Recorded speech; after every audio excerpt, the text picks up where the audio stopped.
محترم حاضرین، میں نے ابھی آپ حضرات و خواتین کے سامنے سورہ انعام کی آیت نمبر 153 پڑھی۔ اس سے پہلے کے ہفتے میں جمعے میں نے سورہ انعام کی آیت نمبر 151 پڑھی تھی اور اس کا ترجمہ، اس کی تشریح پیش کی تھی، اور موضوع یہ تھا کہ قرآن کے احکام قرآن۔ آج انشاءاللہ میں آپ کے سامنے اسی ہفتے کے بچے ہوئے کچھ احکام بیان کروں گا انشاءاللہ۔ اللہ رب العالمین سے سب سے پہلے دعا ہے کہ اللہ رب العالمین کہنے سننے سے زیادہ ہم لوگوں کو عمل کرنے کی توفیق عطا فرمائیں، آمین۔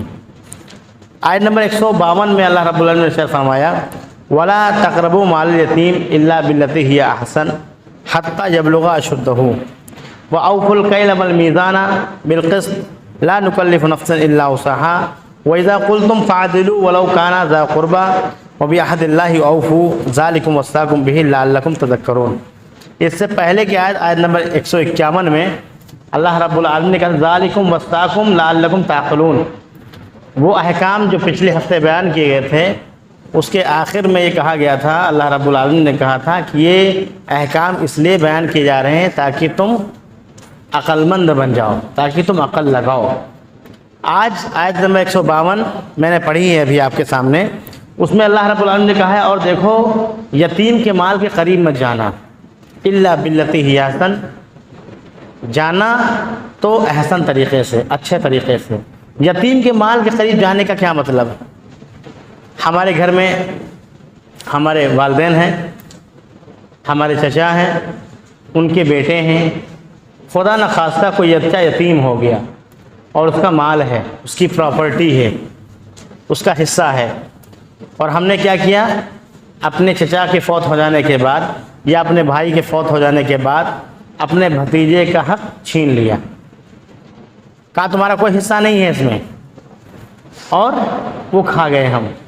اس سے اللہ رب العالمین ہم کو بیدار کر رہا ہے کہ دیکھو یتیم کے مال کے قریب مت جانا، اگر جانا بھی ہے تو احسن طریقے سے اس کے مال میں سے تجارت کر سکتے ہو جب تک کہ وہ بالغ نہ ہو جائے، حتیٰ یبلغ اشدہ، جب تک کہ وہ بالغ نہ ہو جائے۔ بالغ ہونے کے بعد اس کی پراپرٹی اس کو آپ کو سونپنی ہے، اور جب تک کہ آپ کیئر ٹیکر کی حیثیت سے، نگہبان کی حیثیت سے آپ اس کو استعمال کر سکتے ہیں، لیکن اچھے طریقے سے۔ ایسا نہیں کہ آپ نے اس کا پیسہ اٹھا کر کے ایسی مارکیٹ میں انویسٹ کر دیا جو گھاٹے میں ہے، یا آپ نے کسی کو دے دیا اس نے دیا نہیں۔ یہ ساری ذمہ داری کس کی ہے؟ ہماری اور آپ کی ہے۔ کسی بھی یتیم کے مال کو ہم کھائیں گے نہیں، اور نہ ناحق ہڑپیں گے، نہ ایسی جگہ خرچ کریں گے۔ کبھی کبھی ہوتا یہ ہے کہ اس سے پہلے کہ یہ بھتیجا ہمارا، بھانجا ہمارا یا ہمارا بھائی بڑا ہو، اس سے پہلے اس کا حق صاف کر دیتے ہیں، گاڑی لے لی، بنگلہ بنا دیا، پلاٹنگ لے لی، اور اس کے بعد تمہارا حصہ تو ختم ہو گیا۔ یہ سب اللہ رب العالمین نے حرام قرار دیے ہیں۔ قل اتلو ما حرم علیکم ربکم، یہاں سے آیت نمبر 151 شروع ہوئی تھی کہ میں آپ کو نہ بتاؤں جو تمہارے رب نے تم پر حرام کر رکھے ہیں، یہ کام بھی حرام ہے۔ یتیم کا مال کھانا حرام ہے، یتیم کے مال کے ساتھ اچھا برتاؤ کرنا ہے جب تک کہ وہ بڑا نہ ہو جائے، اس کو پورا مال دینا ہے بلکہ اضافی طور پہ دینا ہے۔ وَأَوْفُوا الْكَيْلَ وَالْمِيزَانَ بِالْقِسْطِ، اور عدل کے ساتھ، انصاف کے ساتھ ناپ تول کو پورا کرنا ہے۔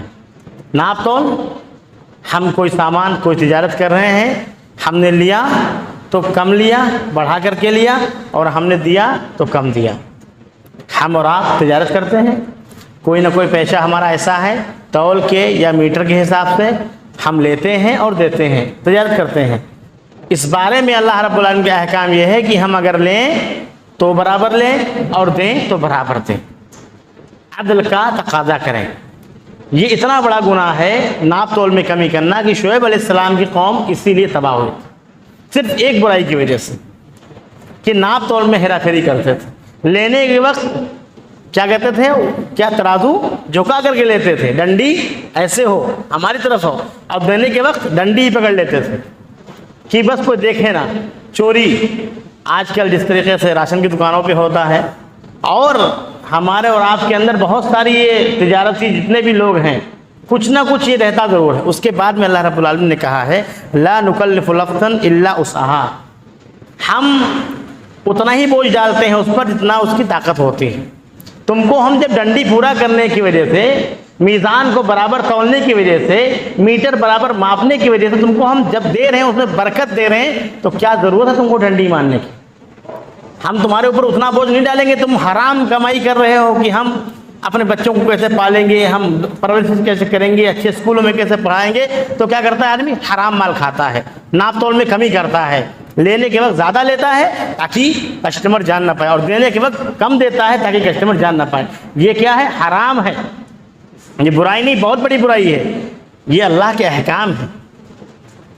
کیا ہوتا ہے اس سے معاشرے کی اصلاح ہوتی ہے، معاشرے کی خرابیاں دور ہوتی ہیں۔ اس کے بعد میں اللہ رب العالمین نے ارشاد فرمایا وَإِذَا قُلْتُمْ، اور جو تم بات کرو فَعَدِلُوا وَلَوْ كَانَ ذَا قُرْبَىٰ، تو عدل کے ساتھ، انصاف کے بات کرو۔ جب بھی تم بات کرو گے انصاف کے ساتھ بات کرو گے، بات کا مطلب فیصلہ۔ اگر کوئی معاملہ آپ کے پاس آتا ہے، دیکھیے اللہ رب العالمین نہیں چاہتا ہے کہ ہم ذلت کی زندگی گزاریں۔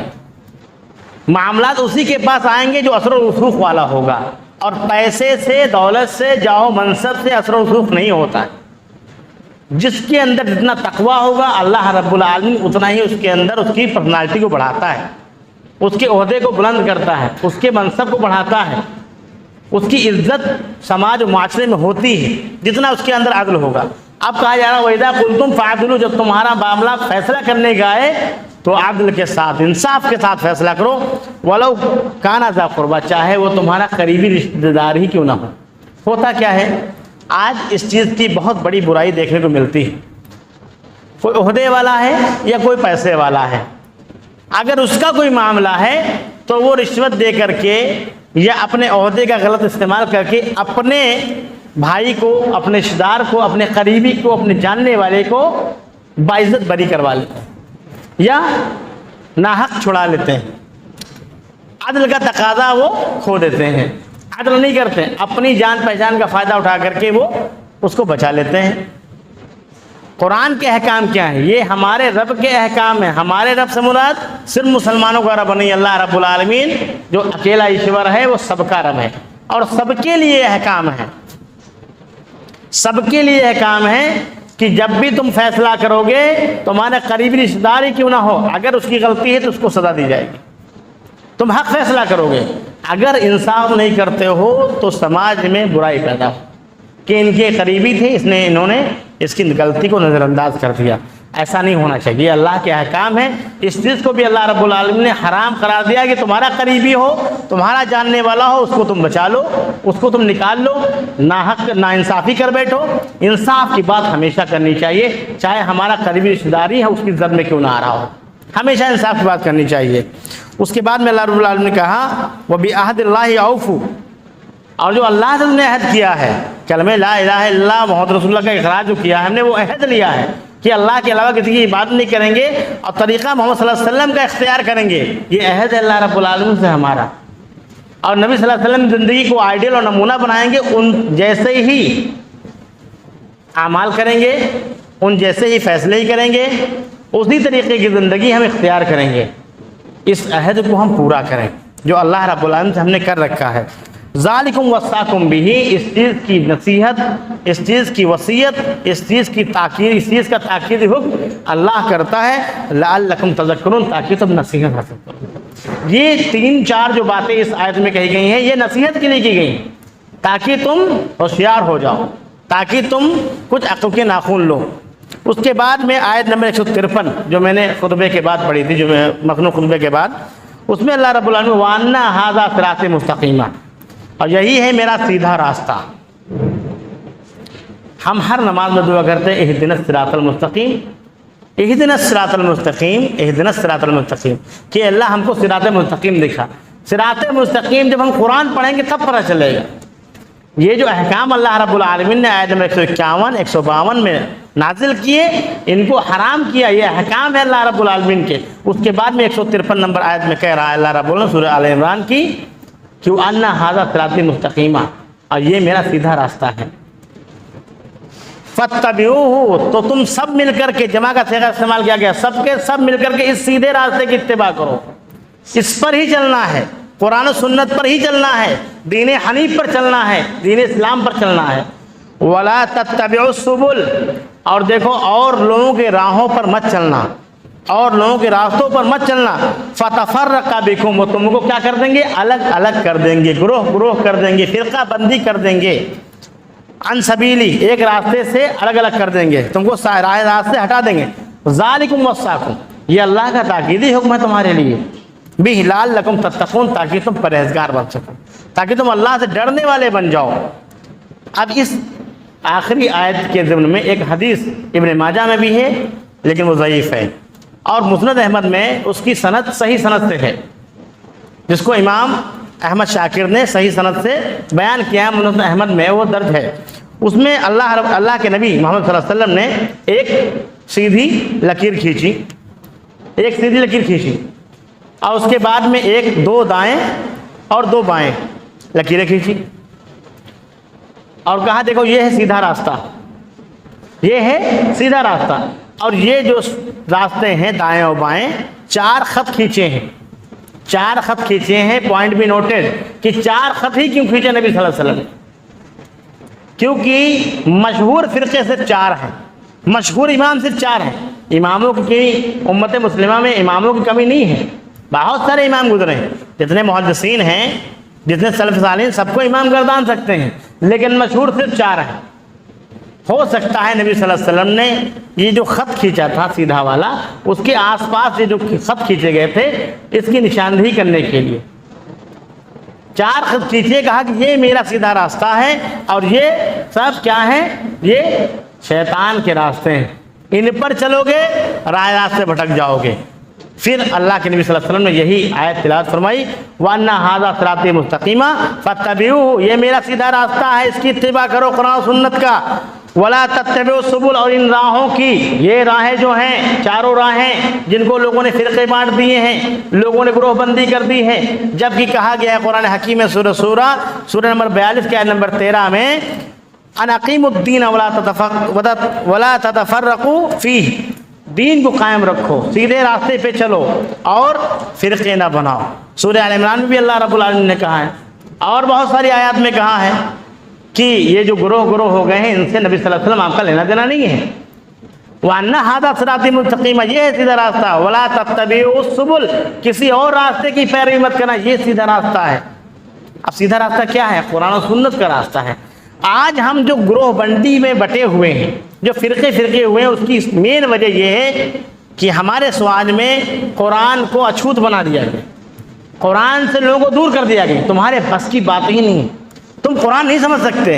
ایک بچہ ہمارا ہے چھوٹا سا، اس کو ہم کوچنگ دیتے ہیں، وہ میتھ سمجھ جاتا ہے، چھوٹا سا بچہ سب کچھ سمجھ جاتا ہے، جس چیز کی اس کو کوچنگ دے دی جائے، بس سمجھ نہیں سکتا کیا؟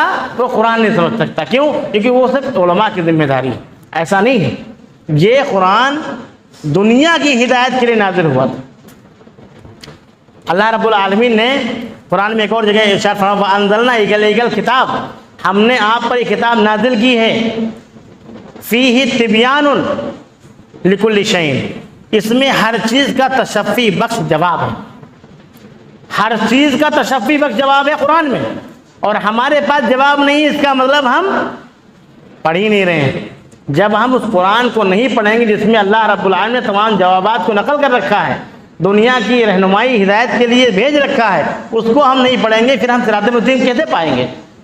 5 مرتبہ نماز پڑھتے ہیں، سنتیں پڑھتے ہیں، نوافل پڑھتے ہیں، سب میں دعا کرتے ہیں اہدنا الصراط المستقیم، لیکن صراط مستقیم ملے گا کہاں سے؟ اس پر بالکل توجہ نہیں ہے۔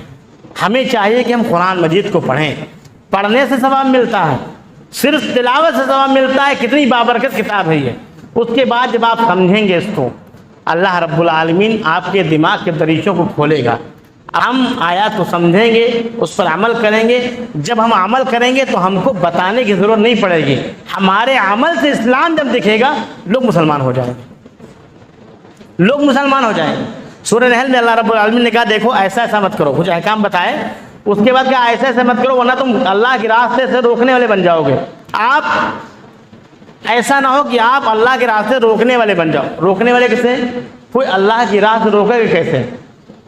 جب ہم صراط مستقیم پہ چلیں گے نہیں تو لوگ کیسے جانیں گے کہ یہ صراط مستقیم؟ اور ہمارے اعمال سے ہم یہ پیغام دے رہے ہیں لوگوں کو کہ یہ سیدھا راستہ ہے، اور ہم خود بھٹکے ہوئے ہیں.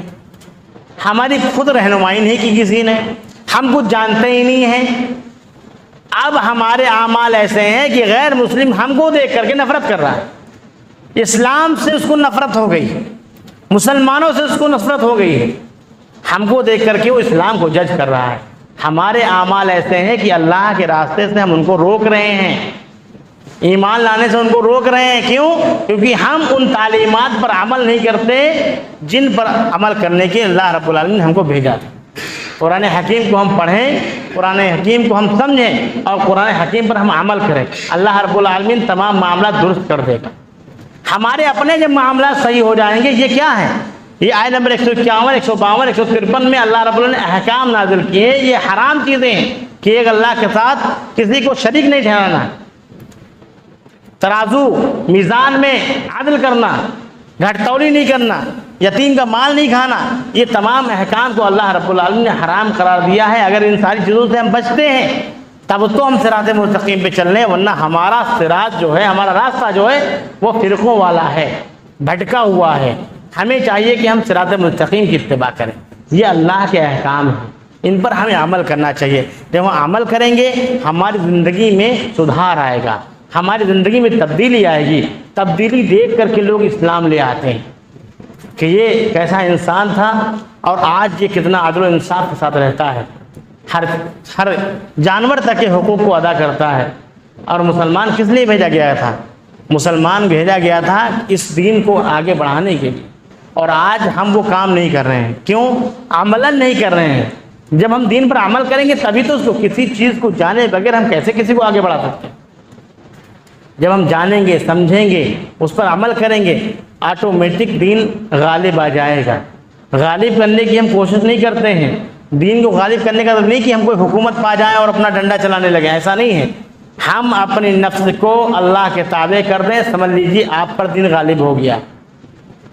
ایسے غلبہ ہوتا ہے اسلام کا، ایسے غلبہ ہوتا ہے دین کا. آخر میں اللہ رب العالمین سے دعا ہے کہ اللہ رب العالمین قرآن حکیم کے اور نبی صلی اللہ علیہ وسلم کے تمام احکام پر عمل کرنے والا بنائے. آمین. وآخر دعوانا الحمد للہ رب العالمین.